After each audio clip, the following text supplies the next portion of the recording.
नमो नारायण। जय महाकाल, जय मां बगलामुखी। सभी मेरे दर्शकों का बहुत बहुत स्वागत है। आशा करता हूं आप सभी लोग स्वस्थ होंगे, आपकी आध्यात्मिक उन्नति आगे बढ़ रही होगी। आज के मेरे वीडियो का टॉपिक है कि मंत्र जाप की शक्ति को कई गुना कैसे हम बढ़ाएं जिससे हमें बहुत ज्यादा फायदा मिले। जो लोग मेरे चैनल पर नए आए हैं वो इस चैनल को लाइक और सब्सक्राइब भी करें, साथ ही साथ बेल आइकन बटन को भी दबाएं इस वीडियो की, ताकि नेक्स्ट वीडियो का नोटिफिकेशन भी आपको मिले और ये वीडियो ज्यादा से ज्यादा लोगों तक पहुंचे, चैनल को बढ़ने में फायदा मिले, लोगों को भी फायदा हो और अध्यात्म के मार्ग पे वो लोग ज्यादा से ज्यादा जुड़ जाएं। क्या मंत्र जप की शक्ति को 10 गुना या 100 गुना तक बढ़ा सकते हैं? तो मैं बोलूंगा जी हाँ, बिल्कुल बढ़ा सकते हैं। इसके कुछ तरीके होते हैं। जब भी आप पूजा पाठ साधना करते हैं तो पूजा पाठ साधना का कोई शॉर्टकट नहीं होता है। पूजा पाठ साधना का शॉर्टकट वही लोग करते हैं जिनके अंदर पेशेंस और धैर्य नहीं होता है, जबकि साधना का नाम ही है साधना। सबसे पहले अपने आप को साधना। मंत्र जाप धीमी गति से एक लय के साथ ईश्वर की भक्ति के लिए किया जाता है। आप किसी भी वर्ण से हैं, किसी भी धर्म से हैं, कोई भी जाति है, कैसे कपड़े पहनते हैं, किस अवस्था में हैं, कोई फर्क नहीं पड़ता है। सबसे बड़ा जो मैटर करता है वो करता है आपका भाव, और दूसरा करता है आपके कर्म। अगर आपके भाव अच्छे हैं तो भगवान के पास सब कुछ है देने की, जो आप करोगे तो फिर कोई जरूरत नहीं है। लेकिन अगर आपके इन सब होने के बावजूद भी भाव भी अच्छा है, सब कुछ सही है, लेकिन आपके कर्म अच्छे नहीं है, तो आपके जो बुरे कर्म है उसका सजा आपको मिलेगी। और जैसे जैसे आप पूजा साधना करेंगे आपके कर्म आपका पीछा नहीं छोड़ेंगे, और जितना भी आप पुण्य अर्जित करते जाएंगे वो सब बराबर होता चला जाएगा। मैं आपको ऐसे 7 पॉइंट बताता हूं जिसकी मदद से आप आसानी से अपने मंत्र जाप को कई गुना बढ़ा सकते हैं। सबसे पहले तो संकल्प लेके कोई भी मंत्र करें। अभी मैं उन 7 पॉइंटों पे नहीं गया हूं, एक नॉर्मल सामान्य सा बात बता रहा हूं। इनको पहले करें, फिर 7 पॉइंट्स पे हम चर्चा करेंगे। सबसे पहले तो संकल्प लेके करें, बिना संकल्प के कोई भी मंत्र काम नहीं करता है। दूसरा, सुरक्षा घेरा लगाएं। मैं बार बार यही कहता हूं कि भैया अपने आप को पहले बचाओ।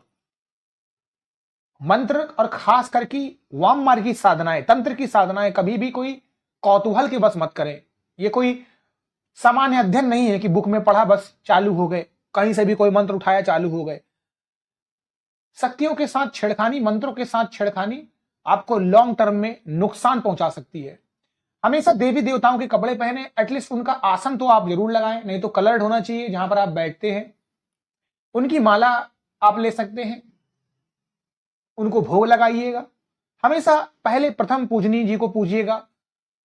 अपनी ऊर्जा शक्ति को धीरे धीरे इस तरीके से आप उस लायक पहुंचा देंगे कि फिर आप इन 7 पॉइंट पे आएंगे। सबसे पहला पॉइंट आता है, हमेशा अपनी जीभ को, ओंठ को, मुंह को बिना हिलाए हुए आपको जाप करना चाहिए। इसे मानसिक जाप कहते हैं। इसका फल 1000 गुना होता है। वाचिक यानी बोल बोलकर इसका 10 गुना फल मिलता है, और उपांशु यानी बुदबुदाकर, सिर्फ जीभ और ओंठ को हिलाकर, इस तरीके से आपको 100 गुना फल मिलता है। तो सबसे पहले मानसिक जाप करें। दूसरी बात आती है कि ब्रह्म मुहूर्त में जाप हमेशा सर्वश्रेष्ठ रहता है। 3:30 बजे से लेकर 5:30 बजे तक का समय। इस समय में आपके पास कोई काम नहीं होता है, जलवायु शांत होती है, वातावरण शांत रहता है।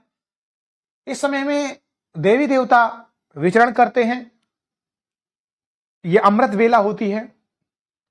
तो इस समय में पूजा पाठ ज्यादा लगता है। जो लोग वृद्ध हैं, नहीं कर पाते हैं, वो 5:30 बजे के बाद भी 8 बजे तक तो एटलीस्ट कर लें। 8 बजे के बाद की पूजा का कोई मतलब नहीं होता है। वैसे तो आप किसी भी समय कर सकते हैं, लेकिन अगर आपको जिंदगी में कुछ पाना है, कुछ सिद्धियां चाहिए हैं, कुछ मनोकामनाएं चाहिए हैं, तो ये जो तरीका होता है ये सबसे सर्वोत्तम और उत्तम होता है।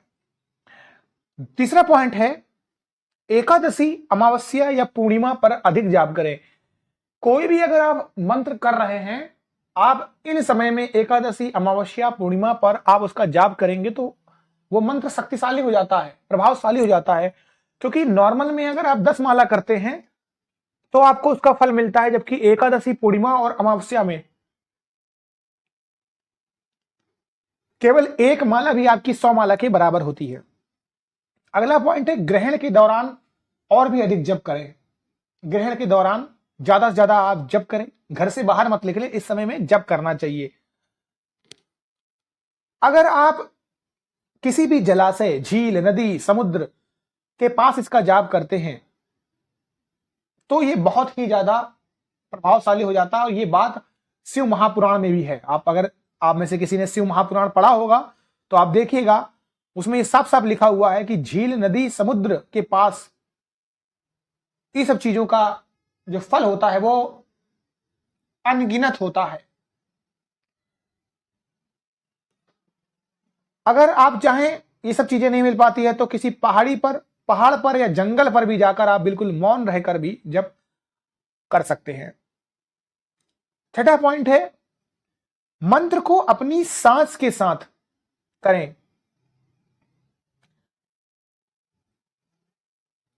यानी आपको अपने सांसों पर फोकस करना है, उस मंत्र पर फोकस करना है। दिमाग आपका स्थिर होना चाहिए, इधर उधर नहीं होना चाहिए। अगला 7वां पॉइंट है अपनी नींद में जप करें। यदि आप इसे दिन के दौरान बार बार दोहराते हैं, यानी चलते उठते, बैठते, सोते हुए, यानी कई बार अगर आप इसका स्मरण करते हैं तो ये आपकी नींद में भी चालू हो जाएगा और धीरे धीरे आपके जो अंक हैं, यानी जो काउंट हैं जो जाप के, वो जुड़ते चले जाएंगे। तो आप नींद में भी जप कर सकते हैं, नींद में आप जप कर सकते हैं। एक समय आता है जब मंत्र आपके दिमाग में स्वतः ही चलने लग जाता है।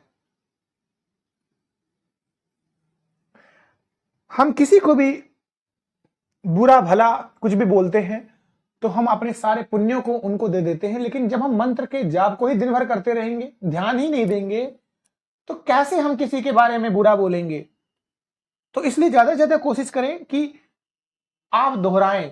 आप अपना काम कर रहे हैं, दोहरा रहे हैं, तो ये बहुत अच्छा तरीका होता है। आप ईश्वर से जुड़ ही रहे हैं, उनको याद कर रहे हैं और याद करने में कोई दिक्कत तो है नहीं। तो अगर ये 7 तरीके आप अपनाते हैं तो निश्चित ही मंत्र की शक्ति कई गुना बढ़ जाएगी और आपको निश्चित ही इसका फायदा मिलेगा और आप जो चाहते हैं वो भी आपको जरूर मिलेगा। ऐसा करता हूं आपको मेरा ये आज का वीडियो पसंद आया होगा। अभी के लिए मुझे इजाजत दीजिएगा। आप सभी लोग खुश रहें, स्वस्थ रहें और आपकी आध्यात्मिक उन्नति आगे। नमो नारायण। जय महाकाल, जय मां बगलामुखी।